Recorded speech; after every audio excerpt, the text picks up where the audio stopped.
I never thought I'd find myself in a situation like this. My name's Mike, and my life was running pretty smoothly until it all came crashing down. I had a wife, Sarah, who I thought was my partner in crime, raising our son Jake together, cheering him on from the sidelines as he played football. I believed we had a solid marriage, filled with the usual ups and downs. But I guess sometimes those ups can hide some devastating downs. The first sign that something was off came after a particularly long day at work. I got home late, hoping to surprise Sarah with takeout from our favorite place. As I walked in, I immediately sensed the tension in the air. The house felt too quiet, and when I found Sarah in the living room, her phone was tucked away, and she had this guilty look on her face. She quickly brushed aside my inquiry about her day, claiming she was just tired. I let it slide, but the feeling nagged at me. Over the next few weeks, there were more signs, subtle at first. She started working late more often, always had an excuse at the ready. "Oh, I volunteered to help with the new team schedule," she'd say, but the football team was Jake, and I knew all the parents were involved. When I tried to dig deeper, she'd get defensive and snap at me, saying I was being paranoid. It felt off, but I didn't want to jump to conclusions. Then one evening I was cleaning up the living room when I stumbled upon her phone. It buzzed with a message, and curiosity got the better of me. I picked it up and glanced at the screen. The message was from someone named Coach Mike. It read, "Can't wait to see you tonight, you know I miss you." My heart dropped. I felt like I'd been punched in the gut. I put the phone down and tried to calm myself. Maybe it was just a friendly message, but deep down I knew this was the beginning of something ugly. The next day I decided to dig a little deeper. I checked her phone again, this time while she was in the shower, and saw a thread of flirty messages. There was no doubt anymore. Sarah was having an affair with Jake's football coach. My anger boiled over, and I felt betrayed, not just as a husband but as a father. How could she do this to us? When Sarah got out, I confronted her. I laid it all out, the messages, the late nights, the weird behavior. Instead of the remorse I expected, she became defensive. "You're just being ridiculous," she shouted. "He's just a coach. You're making a mountain out of a molehill." I couldn't believe what I was hearing. She was lying, and it was clear she was more interested in protecting her affair than our marriage. That moment was surreal. I had never felt so angry, so betrayed, and so lost. I wanted to scream, to throw things, to make her understand how I felt, but I just stood there speechless. The days that followed were a whirlwind of emotions: anger, sadness, and disbelief. I couldn't wrap my head around how someone I loved could stab me in the back so brazenly. I spent sleepless nights replaying our entire relationship in my mind, searching for signs I might have missed. The anger morphed into a burning desire for revenge, not just for the betrayal but for the audacity to lie to my face. I started to think about how I could make her feel the pain she inflicted on me. I knew the coach's job was crucial for him. He had a family of his own, and I didn't care. I wanted him to suffer the consequences of his actions. I began to devise a plan, considering the best way to execute my revenge without crossing any legal lines. It's funny how life can change in a heartbeat. One moment, I was just a regular husband, and the next, I was a man on a mission. I was determined to make Sarah and her lover pay, and I was ready to take action. After that confrontation, things became even more chaotic. Sarah, sensing the shift in our household dynamics, became cold and distant. It was as if she thought that by ignoring the elephant in the room, it would somehow disappear. But I was done playing the part of the oblivious husband. I had officially transformed into a man with a purpose that revolved around vengeance. I spent the next few days gathering evidence. I started tracking her movements whenever I could. I picked up Jake from football practice, seizing every opportunity to watch Sarah's interactions with Coach Mike. I noticed the way they smiled at each other, the flirty touches, and the little inside jokes that they shared. My blood boiled every time I saw them together, and I could feel the knots in my stomach tighten. I knew I had to act fast. One afternoon, while Jake was at one of his friends' houses, I took a chance. I drove over to the high school's football field where the team practiced. I waited for the right moment, trying to stay inconspicuous. As the practice wrapped up, I saw Coach Mike talking to Sarah. They were laughing, and I could see the chemistry between them. My heart raced with rage, but I forced myself to stay calm. I had to focus on the plan. I approached the field pretending to check something on my phone and caught snippets of their conversation.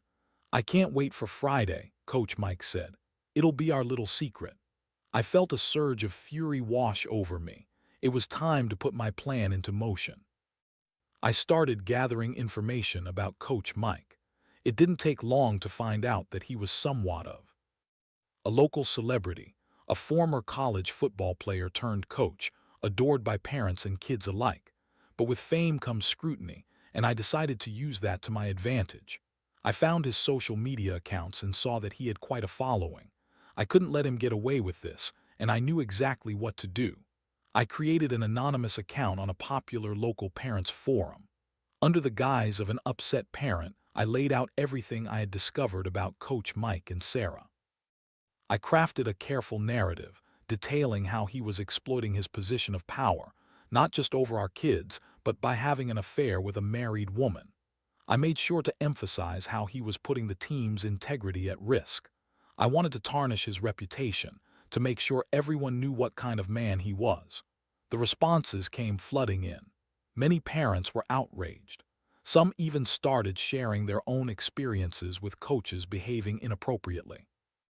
I watched as a storm brewed online, my heart racing with a mix of anxiety and excitement. I knew I had to keep the momentum going, so I started reaching out privately to some of the parents I knew, sharing the news about Coach Mike. Meanwhile, at home, Sarah was getting increasingly frustrated with my aloofness. I barely spoke to her, and when I did, it was short and curt. I could tell she was trying to act normal, but the tension was palpable. She didn't know that I was orchestrating her downfall while she was blissfully unaware of how close I was to exposing her. The following week, I decided it was time to drop the hammer. I knew that the school had a board meeting scheduled where parents would be allowed to voice concerns. I gathered all the printed screenshots of Sarah's messages with Coach Mike, the conversations I had overheard, and the things the parents were saying online. I felt like a detective with a case file that was about to blow the whole situation wide open. That night, I crafted an email to the school principal, attaching all the evidence I had collected.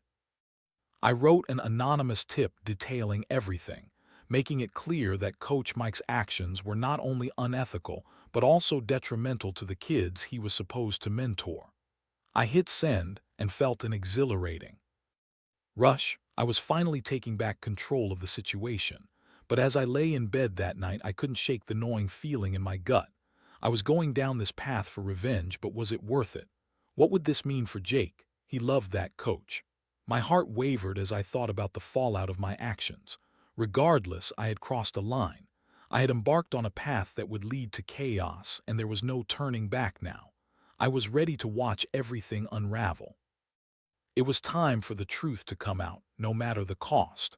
The day after I sent the email, I woke up feeling a mix of anxiety and anticipation. I had already crossed a line, and now it was just a matter of waiting for the fallout to begin. I went through my morning routine like a robot, barely registering the mundane tasks of making coffee and getting Jake ready for school.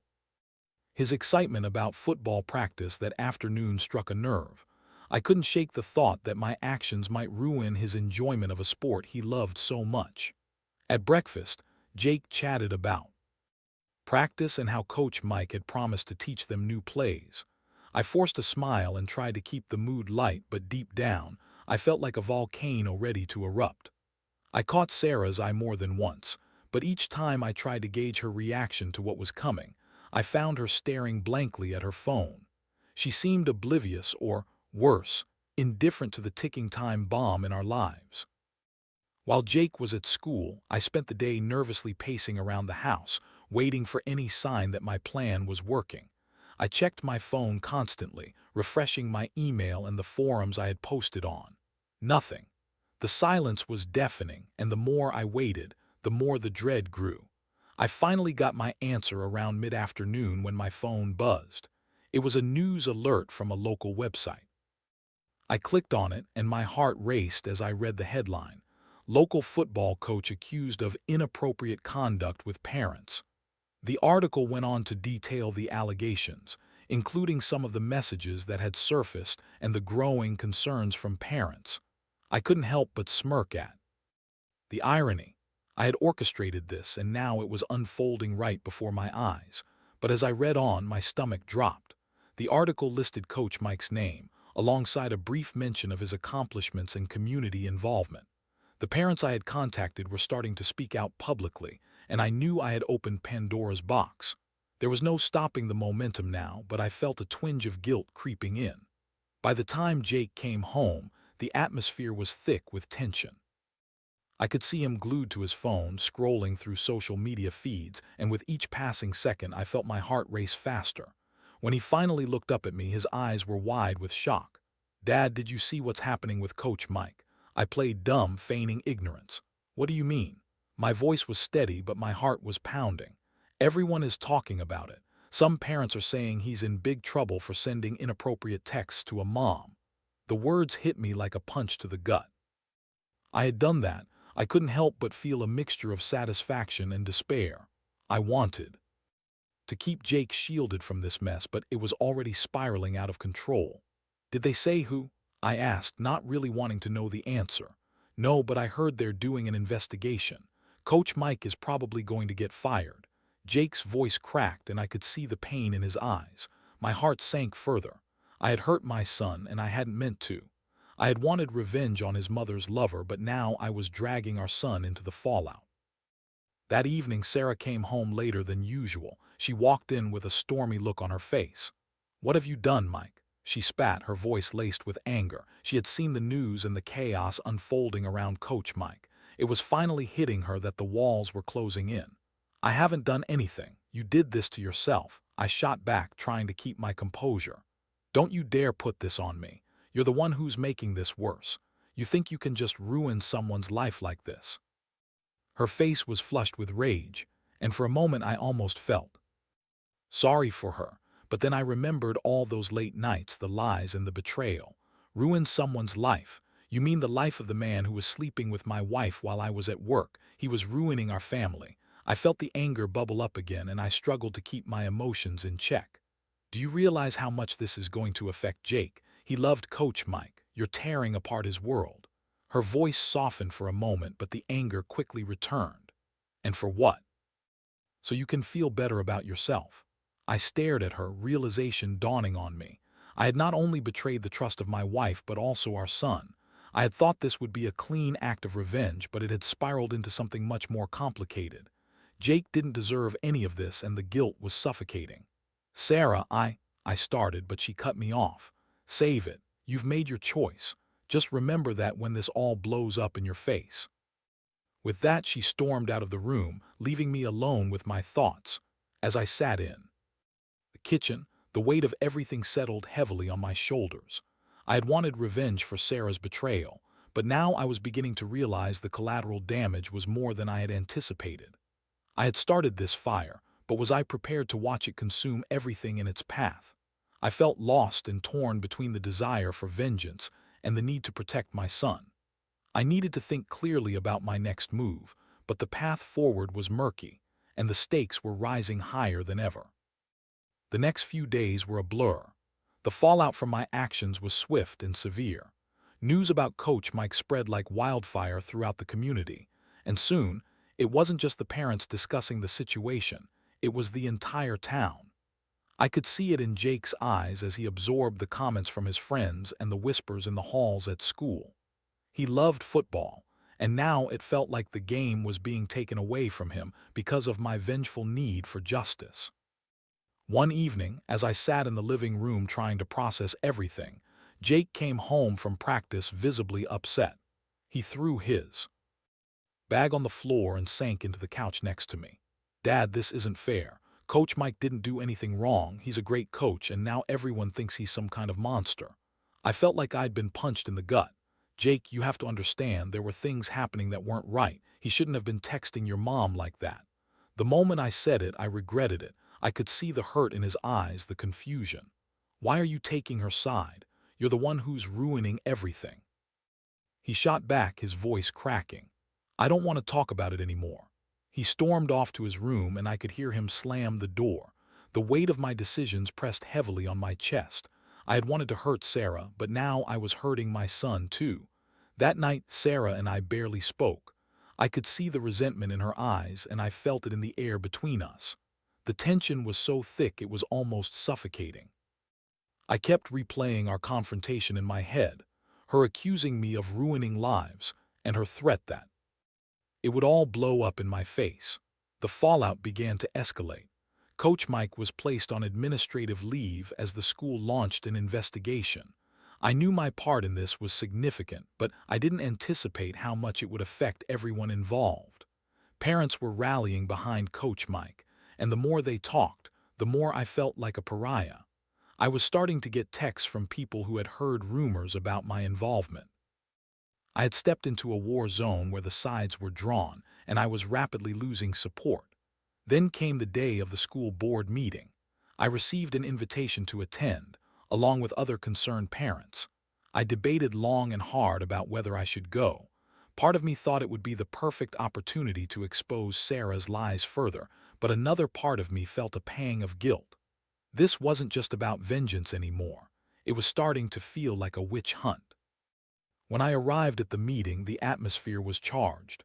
Parents were milling about, exchanging heated opinions about the situation. I felt like an outsider, lurking in the shadows as I watched the chaos unfold. The board members called the meeting to order, and it became quickly apparent that emotions were running high. People were divided, with some supporting Coach Mike wholeheartedly and others demanding his dismissal. As the discussions continued, I started to feel trapped. The more I listened, the more I realized that this was not just about Coach Mike. It was a reflection of how our community had become divided. I kept hearing snippets of conversations about moral integrity and responsibility, and I wondered if my actions were adding fuel to the fire. Finally, the moment came for public comments. Parents lined up to voice their opinions. One after another, they spoke passionately about their love for Coach Mike, the impact he had on their kids, and how they believed the accusations were unfounded. I was surprised at how many stood up for him, and with each comment my resolve began to waver. Then Sarah took her turn at the podium. I felt my heart race as I realized she was about to speak. "I just want to say that I don't believe any of this," she began, her voice steady. "Mike is an incredible coach, and he's built a strong team. What's happening here is a witch hunt, and it's destroying lives." I couldn't believe what I was hearing. She was defending him, and it only fueled my anger. Did she even care how this was affecting Jake? How could she stand there and pretend like none of this was her fault? My emotions boiled over and I stood up, unable to stay silent. "Sarah, you're lying. You're the one who betrayed our family," I shouted, my voice echoing through the room. Gasps erupted from the crowd and all eyes turned to me. I felt exposed, vulnerable, like a rabbit caught in a predator's sights. Sarah shot me a look of pure rage and I could see her steely facade crack. "Mike, sit down," she yelled back. "This isn't the time for this." But I was too far gone. I continued, my voice shaking with a mix of anger and desperation. "You had an affair with him. Do you think I'm just going to let you pretend everything is fine? Our son is hurting, and you're more worried about protecting him than our family." The chaos that followed was immediate. A few parents rallied behind Sarah, defending her while others turned their ire toward me. It felt like I had thrown a grenade into the room, and now everyone was scrambling to pick up the pieces. I could see the look in Jake's eyes as he watched the scene unfold. I saw confusion, disappointment, and hurt. In that moment, I realized I had crossed a line. I was supposed to protect my family, but instead, I was tearing us apart. The whirlwind of emotions and chaos clouded my judgment, and I was left standing there as the dust settled around me. I knew I had to make a choice. Was I going to continue on this path of destruction, or was it time to step back and find a way to repair the damage? The anger that had fueled my revenge was starting to fade, replaced by the realization that I needed to think about what was best for Jake. The thought of losing him as well was far more painful than the betrayal I felt from Sarah. As I looked around the room, I felt the weight of my decisions heavy on my shoulders. The battle lines had been drawn, but I had to find a way to stop the war before it consumed everything I held dear. I had to figure out how to navigate this mess and protect my son, even if it meant letting go of my desire for revenge. In the aftermath of that chaotic school board meeting, things only got worse. The confrontation with Sarah was a turning point, not just for our relationship, but also for my relationship with Jake. I had publicly exposed her infidelity, and in doing so, I had also exposed the fractures within our family. The tension at home became unbearable. Every conversation felt like walking on eggshells, and Jake's silence was deafening. For days, I tried to reach out to him, but he was distant and withdrawn. It broke my heart to see my son struggling with the fallout from my actions. I had wanted revenge against Sarah and Coach Mike, but I hadn't thought about the repercussions for Jake. He was the one caught in the crossfire, and I had made things infinitely worse. One evening, I found Jake sitting on the couch, staring at the TV without really watching it. I could see the anguish etched on his face, and it hit me hard. I took a deep breath, steeling myself for what I was about to say. "Hey buddy, can we talk?" He glanced up, his eyes filled with a mix of anger and sadness. "About what? About how you messed everything up?" "Yeah," I admitted, my voice barely above a whisper. "I'm really sorry for how everything has gone down. I didn't mean for it to turn into this. I was hurt and I wanted to make things right, but I see now that I was selfish." Jake turned away, his frustration bubbling to the surface. "You're right, you were selfish. You didn't think about how this would affect me. I loved Coach Mike. He was helping me with my game, and now he's gone because of you." I felt the tears welling up in my eyes, and I fought to keep them back. "I know, Jake, I know I've messed up, but please believe me when I say that what Sarah did was wrong. I never wanted to hurt you. I just wanted to protect our family." He shook his head, his voice trembling. "You think you're protecting us? All you did was ruin everything. Now I won't even be able to play for my team anymore." I could see the pain in his eyes, and it was like a knife twisting in my gut. I had prioritized my need for revenge over my son's happiness, and now the consequences were crashing down around us. "I'll talk to the school, Jake. I'll make it right. I'll make sure you can still play, I promise." "I don't want to hear it," he shouted, jumping to his feet. "Just leave me alone." He stormed off to his room, slamming the door behind him. I stood there, feeling completely defeated. I had lost the trust of my son, and the weight of that loss was crushing. Sarah and I barely spoke. The animosity between us was palpable. She had retreated into a shell, and I couldn't blame her. I had put her on blast in front of the entire community, exposing her infidelity in a way that felt cruel and vindictive. As much as I wanted to lash out at her, I found myself grappling with feelings of guilt and regret. A few days later, I found myself sitting in my car outside the school, waiting for Jake to finish practice. I had called the school earlier in the week to discuss the situation with Coach Mike, but I knew that wouldn't undo the damage. I had to face the fact that even if Coach Mike returned, things would never be the same again. As I sat there, I recalled the happier times, the moments spent on the sidelines cheering for Jake and his teammates. Those memories felt like they belonged to someone else, a time before betrayal and humiliation. I realized that I needed to talk to Coach Mike, not to confront him, but to clear the air and understand the situation from his perspective. I decided to pay him a visit at his home, a decision driven by the desire to understand the man who had inadvertently turned our lives upside down. When I knocked on the door, I was surprised when he answered, looking worn and defeated. "Mike," he said, surprise flickering across his face. "What do you want?" I took a deep breath, knowing this conversation could be challenging. "I wanted to talk. Can we sit down?" He hesitated, but eventually stepped aside to let me in. The atmosphere was tense, and I could feel the weight of our shared guilt. We sat down in his living room, and the silence stretched between us, thick with unspoken words. Finally, I broke the ice. "I know what's been happening, and I don't want to make things worse, but I need to understand what happened between you and Sarah. Why did it happen?" He sighed heavily, running a hand through his hair. "I messed up, I know that. I never intended for it to go this far, and I never wanted to hurt your family." His voice was heavy with regret. "Sarah and I were just flirting at first, but then it escalated. I didn't think about the consequences, and I should have." "Do you love her?" I asked, my heart pounding. He shook his head. "No, it was a mistake. I was caught up in the moment and didn't think. I care about her, but it was never anything serious." I nodded, processing his words. "This is destroying my family. You need to understand that. Jake is hurting and I'm hurting. I can't let this go."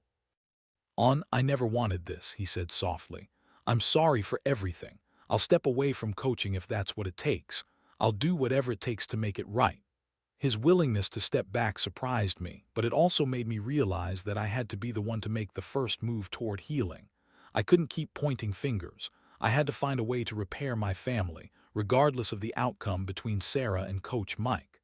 When I returned home, I felt a flicker of hope. I knew it wouldn't be easy to mend the rift, but I had to start somewhere. That night I sat down with Jake, my heart pounding as I opened the conversation. "Jake, I talked to Coach Mike today. I want to find a way for you to keep playing. I'll do whatever it takes to make this right." He looked up, uncertainty in his eyes. "Really?" "Yeah, I don't want to lose you over this. You're my priority," I replied, my voice steady. It was a small step, but for the first time in days I saw a glimmer of hope in his expression. Maybe we could find a way through this mess together, if I could find a way to let go of my anger and focus on rebuilding the trust that had been shattered. It wouldn't be easy, but I was ready to fight for my family. The days that followed were filled with small, tentative steps toward healing. I knew it would take time, but I felt determined to rebuild the trust that had been shattered in our family. I started by having open conversations with Jake about his feelings regarding football and Coach Mike. He was hesitant at first, still grappling with the emotional turmoil, but slowly he began to open up. One evening after dinner, we sat down to watch a football game together, something we used to do often before everything blew up. As we watched, I could see Jake relax a bit, the tension in his shoulders easing. "Dad, do you think Coach Mike will come back?" he asked, his voice tentative. "I don't know," I replied honestly. "I talked to him, and he said he'd step away if that's what it took to make things right. But I think it's important for you to focus on your own game and enjoy it without worrying about what happened." Jake nodded, still looking conflicted. "I just wish things could go back to how they were." I understood that sentiment all too well. I wished for the same thing, but I also knew that we had to face the reality of our situation and learn from it. Sometimes things change, buddy, but we can choose how we move forward. In the meantime, I took steps to address the situation with Sarah. We needed to have an honest conversation about our relationship, about the betrayal, the hurt, and what it meant for us moving forward. It wasn't going to be easy, but it was necessary if we wanted to start rebuilding some kind of foundation together. One evening, I asked Sarah to meet me in the living room after Jake had gone to bed.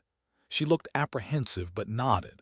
We sat across from each other, tension palpable in the air. "I think we need to talk about everything," I began, my voice steady. She looked at me, her expression a mix of anger and resignation. "What's there to say, Mike? You exposed me. You made everything worse. How can we fix this? I know I messed up and I want to own my part in it, but I think it's important to talk about what happened, why it happened, and if there's a way for us to rebuild from here," I replied, hoping she would hear my sincerity. "What do you want from me?" she snapped. "You've already made your choice clear. You're seeking revenge. You've made me the bad guy." "Sarah, I was hurt. I acted in anger and I see now how that hurt Jake too. I'm not saying I want to pretend that nothing happened. I just think it's important for us to communicate and figure out if there's a way forward." She sighed, her defenses slipping slightly. "I don't know if I can forgive myself, let alone if I can expect you to forgive me," she confessed. "Forgiveness is a process and we both have a long way to go. But if we want to find a way back to each other, it has to start with honest conversations." I reached for her hand, and to my surprise, she didn't pull away. We spent the next hour talking about our feelings, our mistakes, and the weight of our choices. It was difficult and messy, but I could feel the barriers slowly beginning to come down. We talked about our love for Jake and how important it was for us to be united as parents, regardless of what happened between us. Over the following weeks, things began to shift. The community's focus on Coach Mike waned, and the school decided to let him return, albeit with strict oversight. Jake was ecstatic when he found out, and I could see his spirit begin to mend. I also started to see glimpses of the family we once were, even if it was a fragile version of it. Sarah and I continued to communicate, working through the layers of pain that had built up between us. It was awkward at times, and there were moments when resentment bubbled to the surface, but we were committed to finding a way through this together. One evening, as we were cleaning up after dinner, Sarah turned to me. "I know it's going to take a long time to rebuild what we had, but I want to try. For Jake's sake and..." For hours, I smiled, feeling a flicker of hope ignite. "I want that too. It won't be easy, but I believe we can find a way." As time passed, we began to find our footing again, albeit slowly. We started going to couples therapy, working through the deeper issues in our marriage and learning how to communicate without blame. It wasn't a magic fix, but it felt like we were working towards something rather than spiraling downward. Jake continued to thrive in football, and I found joy in watching him grow not only as an athlete but as a person. I resolved to be the father he deserved, a supportive, present dad who prioritized his happiness above all else. Reflecting on the journey we had been through, I learned the importance of communication, honesty, and forgiveness. Revenge had consumed me, but in letting go of that desire, I found a pathway toward healing and reconciliation. If there's one piece of advice I'd offer to anyone in a similar situation, it's this: prioritize the people you love over your anger. Life is too short to let betrayal destroy your family. Focus on rebuilding and remember that love can endure even the darkest of times if you're willing to fight for it.